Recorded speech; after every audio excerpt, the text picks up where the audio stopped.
तो सांगिक ऐसा बोला जाता है कि सिर्फ जो रिच किड्स होते हैं, जो अमीर घर से आते हैं, वही अब्रॉड से एमबीबीएस कर सकते हैं. Is it really like that, या फिर एमबीबीएस अब्रॉड सच में इतना एक्सपेंसिव है जितना हम लोग सोचते हैं? So just tell us briefly कि क्या एक्सपेंसेस रहते हैं, कॉलेज के कितने खर्चे रहते हैं, उनकी कितनी कैसी ट्यूशन फीसेस होती हैं यूनिवर्सिटीज़ एंड ऑल, एंड आपके कितने कैसे क्या पर्सनल एक्सपेंसेस होते हैं. We really want to know कि इंडिया में रहना ज़्यादा सस्ता पड़ेगा कि रशिया में रह के एमबीबीएस करना ज़्यादा सस्ता पड़ेगा, इन शॉर्ट. या सो सबसे पहली चीज़ जो कि only rich kids can afford MBBS abroad, which is completely false. यहाँ पे बहुत सारी यूनिवर्सिटीज़ हैं और हर एक यूनिवर्सिटी की फ़ीस अलग है.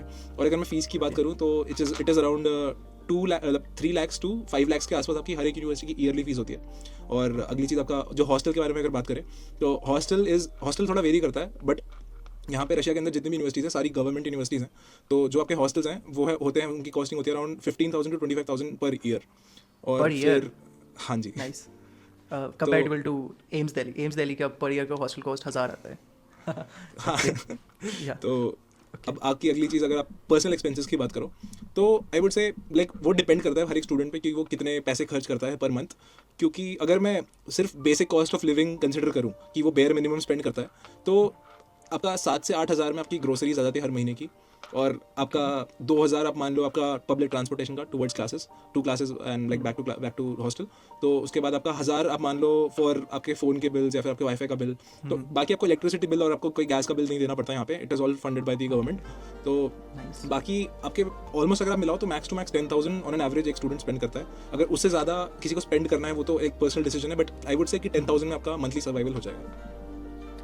दैट्स मुझे सुन के थोड़ा सा हैरानी हुई सांगिक, बिकॉज सच बताऊँ मैं एम्स दिल्ली में हूँ. सो दिल्ली थोड़ा कॉस्टली है, ऑफ कोर्स इट्स एक्सपेंसिव, क्योंकि हमें खाने वगैरह का देना होता है. वाटर इलेक्ट्रिसिटी तो एम्स खुद देता है. सो मेरा भी 10,000 से 15,000 वो पर मंथ वेरी करता है. एंड इट्स रियली थोड़ा सा जान के आश्चर्य हुआ कि तुम्हारा भी सेम ही है kind of. So that's something new जो मुझे आज सीखने मिला.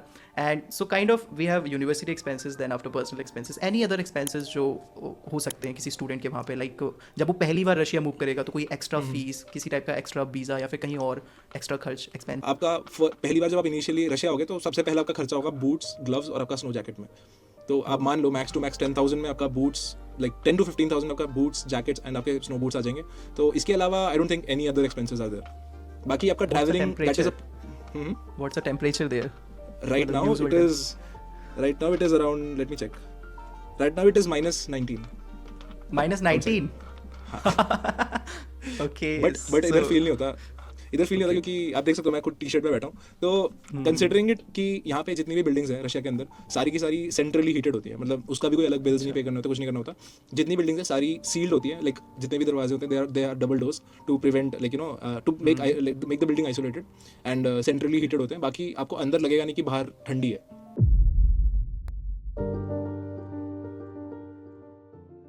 सो हफीज़, एक बहुत पॉपुलर कोट है कि सिर्फ रिच किड्स ही एमबीबीएस अब्रॉड या फिर अब्रॉड स्टडी कर सकते हैं. सो क्या सच में इतना ज़्यादा खर्चा होता है अब्रॉड से एमबीबीएस करने में? क्या आपके एक्सपेंसेस होते हैं यूनिवर्सिटी के, कॉलेज की, आपकी personal? Could you just describe? अब इसको डिस्क्राइब करने के लिए सबसे पहले मैं अपना बजट डिस्क्लोज करना चाहूँगा. तो मुझे पर मंथ डैड भेजते हैं 15 lakh and that is my budget. But don't worry, ये 15 लाख जो है ये यहाँ की करेंसी है, which is som. So 15 lakh som which is around 10,000 INR. And yes, इतने में मेरा टू बी ऑनेस्ट सब कुछ हो जाता है.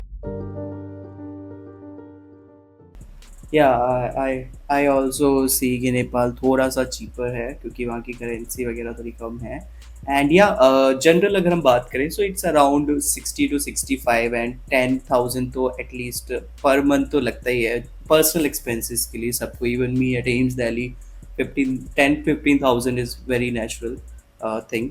So this is the overall expenses basically. And क्या बजट रहता है on an average, like broadly tuition fee क्या रहती है? ओके, सो द फीस अभी रिड्यूस हो गई है कोविड के बाद से. हम लोग कोविड बैच थे तो हमारी फ़ीस थोड़ी हायर थी, अभी रिड्यूस हो गई है. So now it is 40 lakhs और some excluding charges are there like affiliation fees और एग्जामिनेशन फीस और flight tickets and all. So the fees is 45 lakhs. In 45 lakhs you'll get hostel as well, food and local transportation. ये भी बहुत question है जो basic अभी search कर रहे हैं कि क्या फीस स्ट्रक्चर रेंज करता है, लाइक स्टार्टिंग जो एंट्री लेवल कॉलेजेस है वो क्या फीस के होते हैं अप्रोक्सीमेटली अकॉर्डिंग टू आइडिया, और किस लेवल तक कॉलेजेस की फीस जाती है? ओके सो वैसे तो फी स्ट्रक्चर बहुत ही फ्लेक्सिबल है, बहुत ज़्यादा फ्लेक्सिबल है। वो आपके बजट के अंदर आराम से आ सकती है। चाहे आपका बजट 20 to 25 लाख का हो, चाहे आपका बजट 30 to 35 लाख का हो, और चाहे आपका बजट 50 लाख का हो। यहाँ हर बजट में आपकी बहुत फ्लेक्सिबल है। आप किसी भी बजट पे अपने लिए यूनिवर्सिटी ढूंढ सकते हैं। So but above 60 lakh I don't think so अभी तक कोई यूनिवर्सिटी है जो ट्यूशन फीस इतनी ज्यादा ले रही है। What is the fees structure, like आपके कॉलेज की आपके टाइम पे फीस कितनी थी करंटली, मतलब मेन है कि करंटली क्या फीस है अप्रोक्सीमेटली, अगर कोई स्टूडेंट 6 से एमबीबीएस करना चाह रहा है तो कितना फीस देना पड़ेगा? सो मेरे टाइम पे जब मैंने एमबीबीएस में फर्स्ट टाइम एडमिशन लिया था तो मेरी कॉलेज फीस थी $4,500 ट्यूशन फीस, और मेरा टोटल फर्स्ट ईयर का पैकेज था अराउंड $5,400। अब वो इंक्रीज हो गया, आई थिंक 6,400 हो गया बिकॉज 4 इयर्स हो गए, सो ऑफ कोर्स इन्फ्लेशन वगैरह के according. But college fees almost same रहती है, लाइक थोड़े हर साल में थोड़ी थोड़ी इंक्रीज होती है, बट जिस साल आप एडमिशन लेते हो उससे जब तक पास आउट करोगे it will be the same fees जो आप पे करोगे। Right. So I guess if anyone is going to Kazakhstan, like for your college, right? Kazakh national. So I guess 37 lakh rupees is the Would be budget. the accurate budget. Accurate budget for everything, including hostel, tuition, and everything. If you're planning for Kazakhstan, this is the best budget. And college काफी अच्छा है, but right? काफी